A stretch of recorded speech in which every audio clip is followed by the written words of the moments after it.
the President of Ukraine.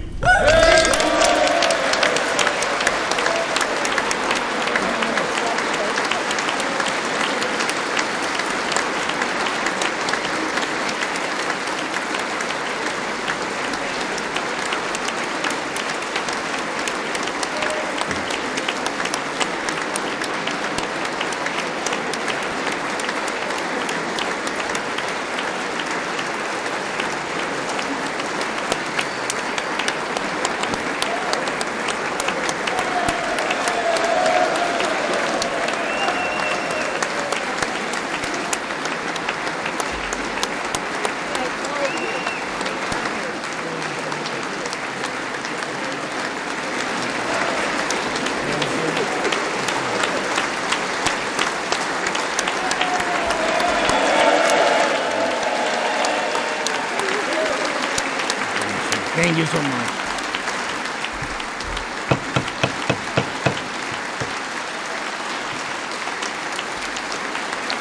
Thank you so much.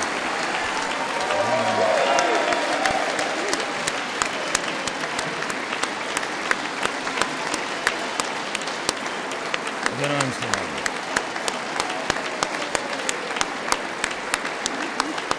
Thank you so much.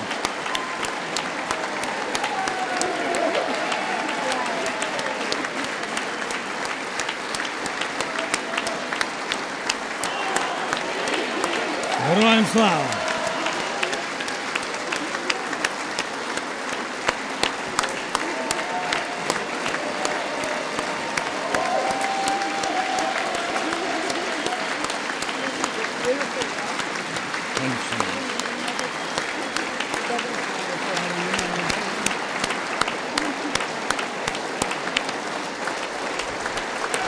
Members,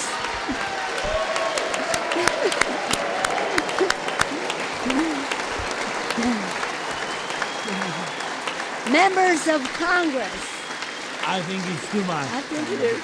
Members of Congress, I have the high privilege and the distinct honor of presenting to you His Excellency Volodymyr Zelensky, President of the Ukraine.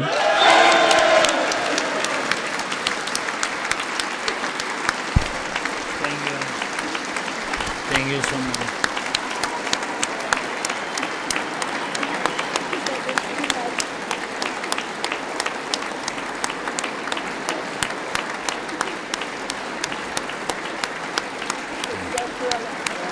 Yes. Thank you so much.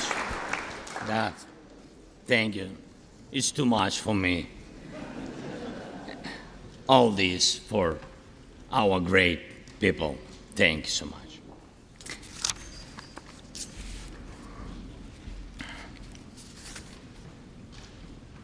Dear Americans, in all states, cities, and communities, all those who value freedom and justice, who cherish it as strongly as we Ukrainians, in all our cities, in each and every family, I hope my words of respect and gratitude resonate in each American heart.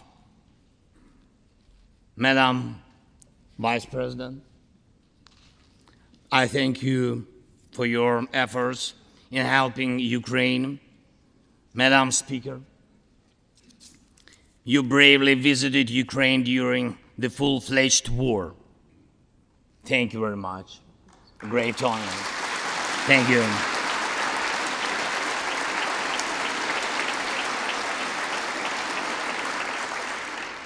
Great privilege to be here. Dear members of the Congress, representatives of both parties, who also visited Kyiv, esteemed congressmen and senators from both parties who will visit Ukraine, I'm sure, in the future. Dear representatives of diaspora,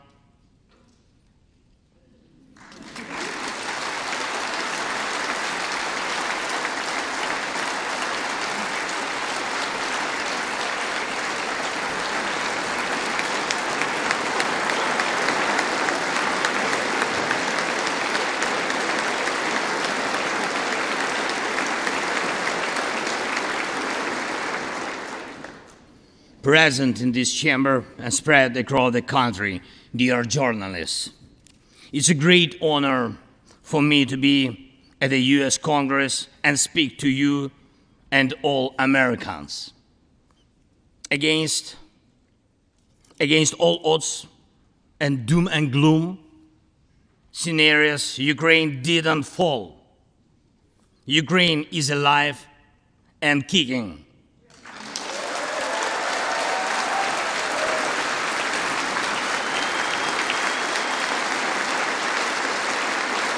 Thank you.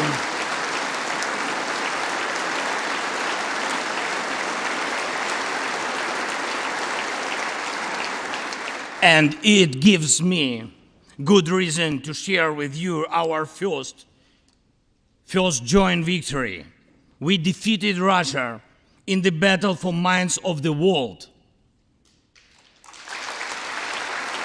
We have no fear, nor should anyone in the world have it. Ukrainians gained this victory, and it gives us courage, which inspires the entire world. Americans gained this victory, and that's why you have succeeded in uniting the global community to protect freedom and international law. Europeans gained this victory, and that's why Europe is now stronger and more independent than ever. The Russian tyranny has lost control over us.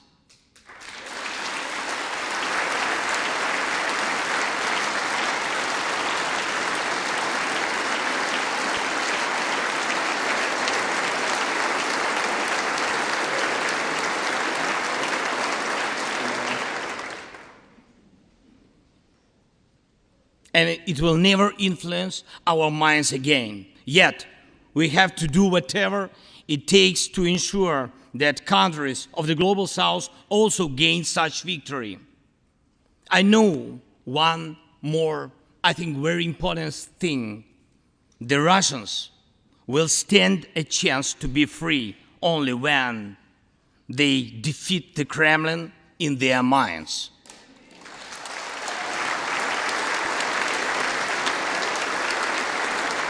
Yet, the battle continues, and we have to defeat the Kremlin on the battlefield. Yes, this battle is not only for the territory, for this or another part of Europe. The battle is not only for life, freedom, and security of Ukrainians or any other nation which Russia attempts to conquer.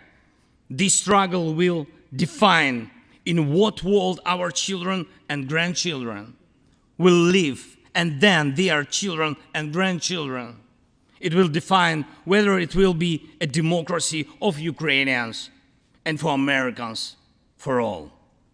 This battle cannot be frozen or postponed. It cannot be ignored, hoping that the ocean or something else will provide a protection.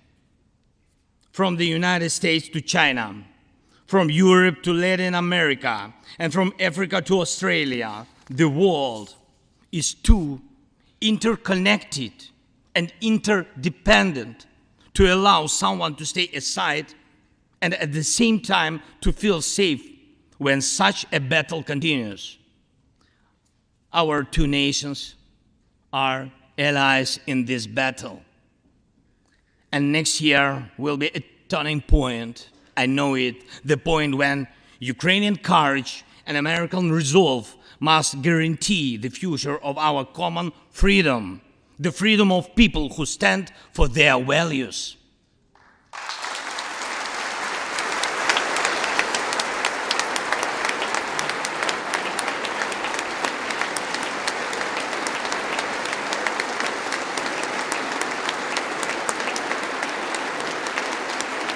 Ladies and gentlemen, Americans, yesterday before coming here to Washington, D.C., I was at the front line in our Bakhmut, in our stronghold in the east of Ukraine, in the Donbass. The Russian military and mercenaries have been attacking Bakhmut non-stop since May. They have been attacking it day and night, but Bakhmut stands.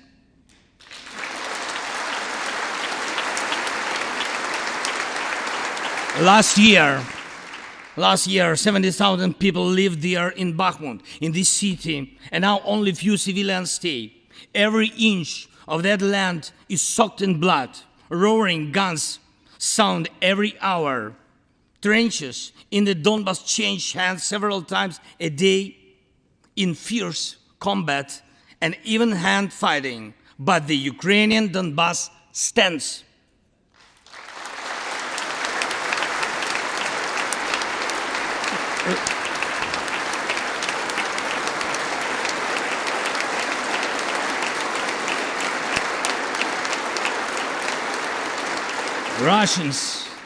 Russians use everything they have against Bakhmut and our beautiful cities.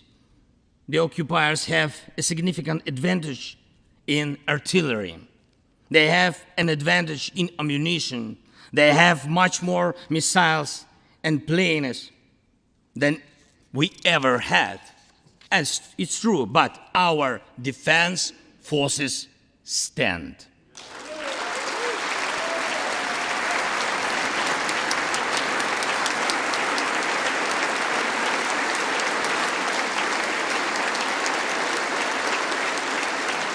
And we all are proud of them. The Russians' tactic is primitive. They burn down and destroy everything they see. They send thugs to the front lines. They send convicts to the war. They threw everything against us, similar to the other tyranny, which is in the Battle of the Bulge. Threw everything it had against the free world, just like the brave American soldiers which held their lines and fought back Hitler's forces during the Christmas of 1944. Brave Ukrainian soldiers are doing the same to Putin's forces this Christmas.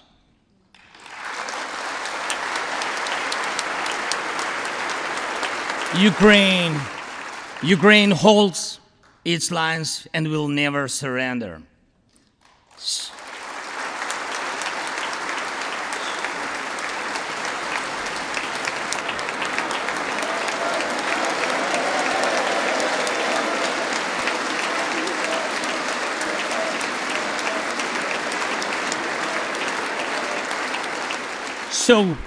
So here is the front line. The tyranny which has no lack of cruelty against the lives of free people. And your support is crucial, not just to stand in such fight, but to get to the turning point to win on the battlefield. We have artillery. Yes. Thank you. We have it. Is it enough? Honestly, not really. To ensure Bakhmut is not just a stronghold that holds back the Russian army, but for the Russian army to completely pull out, more cannons and shells are needed. If so, just like the Battle of Saratoga, the fight for Bakhmut will change the trajectory of our war for independence and for freedom.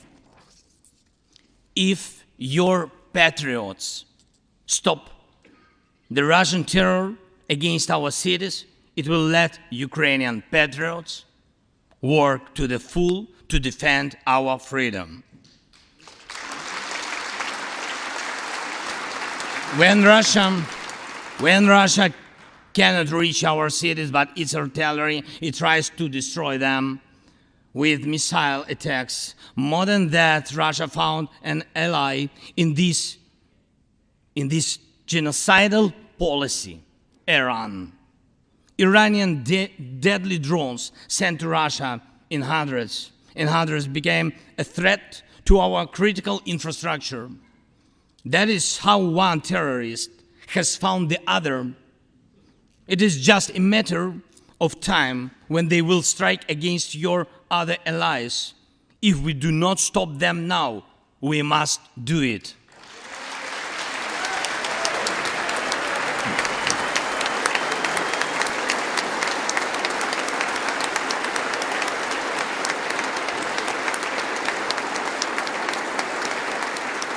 I believe there should be no taboos between us in our alliance.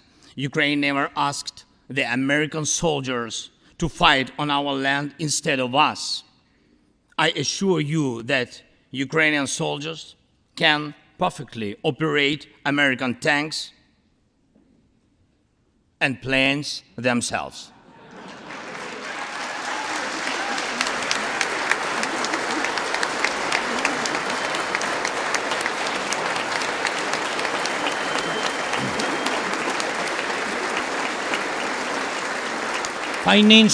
Financial assistance is also critically important, and I would like to thank you very much. Thank you for both financial packages you have already provided us with and the ones you may be willing to decide on. Your money is not charity. It's an investment in the global security and democracy that we handle in the most responsible way.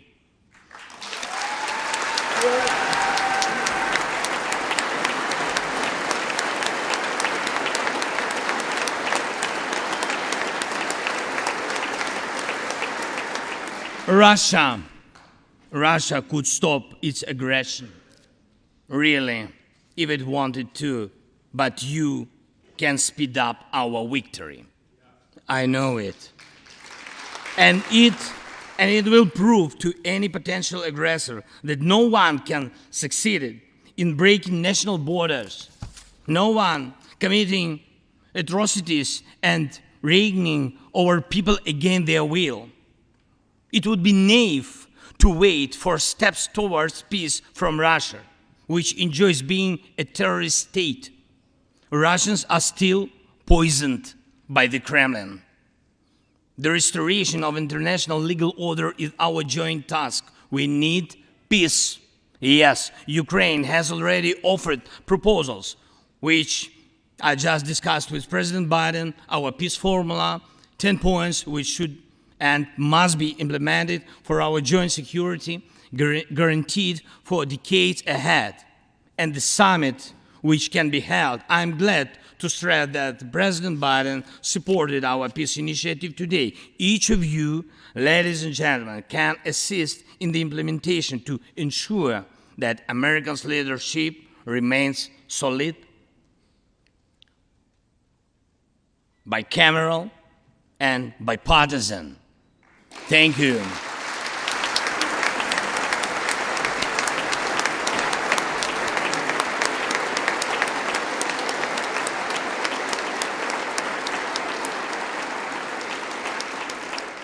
You can strengthen sanctions to make Russia feel how ruinous its aggression truly is. It is in your power, really, to help us bring to justice everyone who started this unprovoked and criminal war. Let's do it. Let terrorists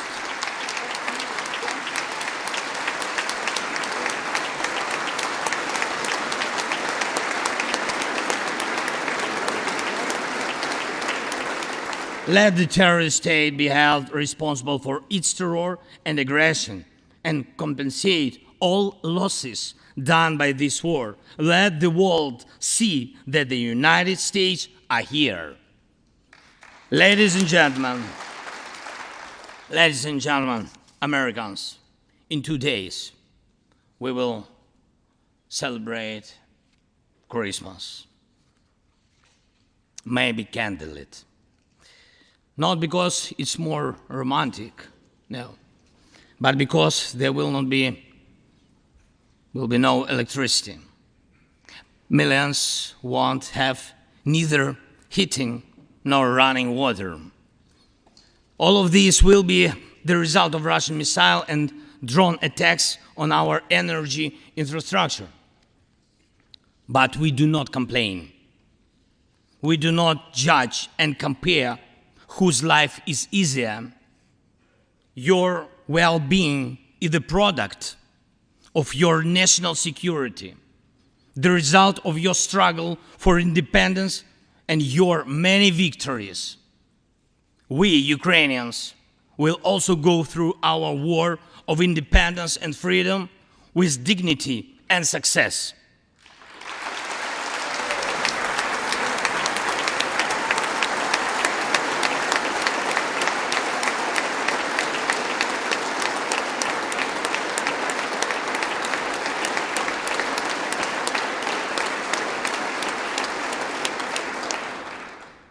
We'll celebrate Christmas. Celebrate Christmas, and even if there is no electricity, the light of our faith in ourselves will not be put out. If Russian missiles attack us, we'll do our best to protect ourselves. If they attack us with Iranian drones and our people will have to go to bomb shelters on Christmas Eve, Ukrainians will still sit down at the holiday table and cheer up each other. And we don't have to know everyone's wish, as we know that all of us, millions of Ukrainians, wish the same: victory. Only victory.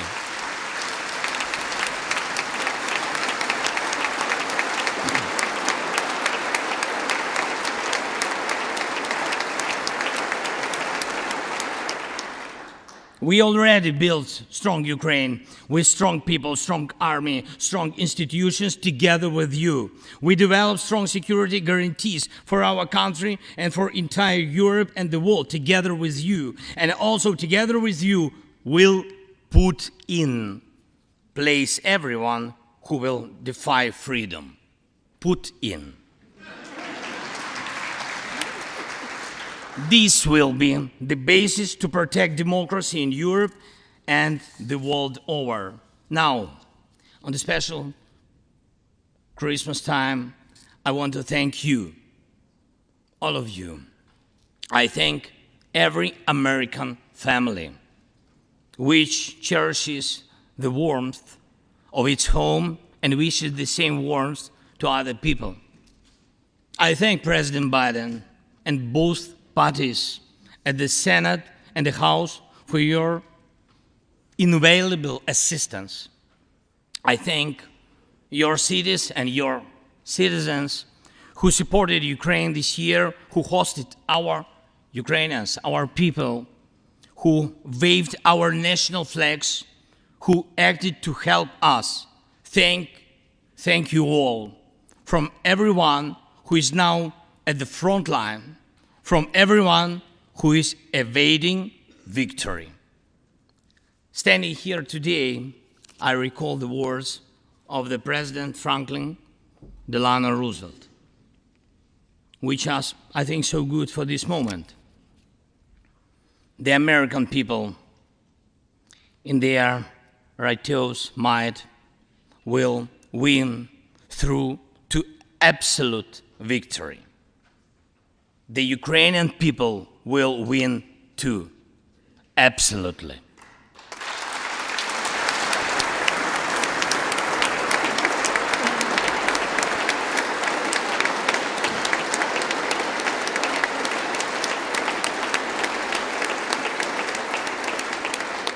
I know that everything depends on us, on Ukrainian armed forces, yet so much depends on the world.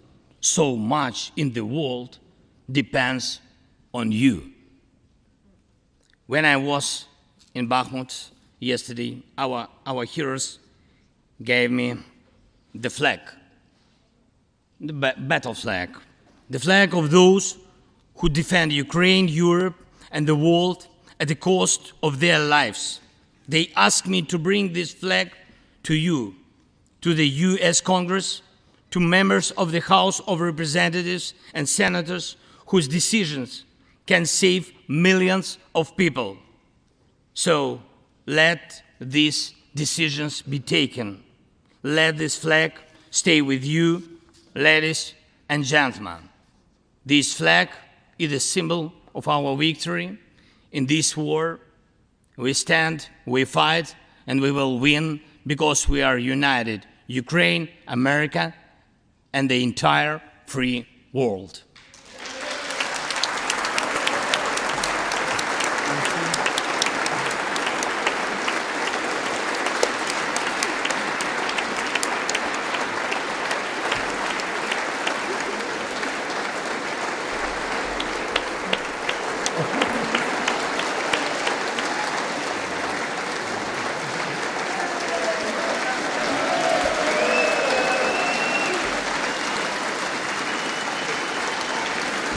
Just one thing, if I can, the last thing, thank you so much. May God protect our brave troops and citizens.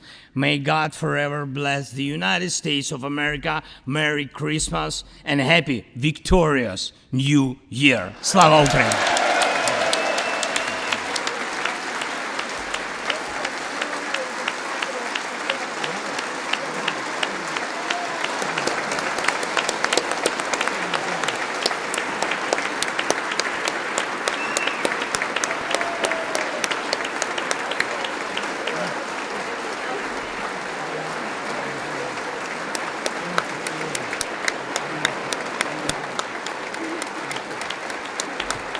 Thank you so much.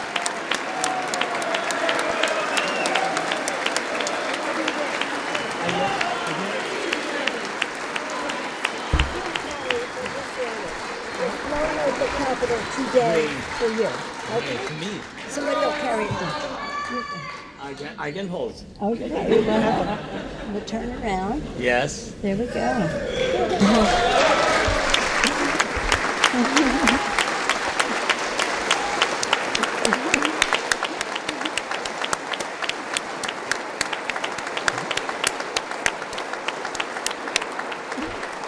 This flag was flown over the Capitol today in honor of the President's visit. Thank you so much.